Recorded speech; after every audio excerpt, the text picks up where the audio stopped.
Հայտարարեցինք, որ անցել ենք ռուսական դատական ատյանների բոլոր աստիճանները եւ կար ժամանակում մենք պիտի պատրաստենք դիմում հայց ՄԱԿ-ի մարդու իրավունքների կոմիտե, որը համարվում է ՄԱԿ-ի ամենակարևոր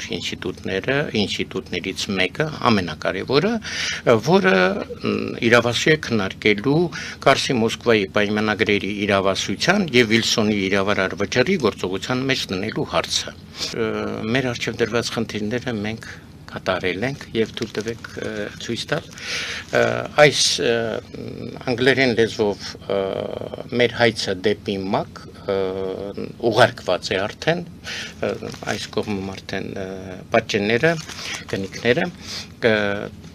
մենք ուղարկել ենք Ժնև մարդու իրավունքների կոմիտեի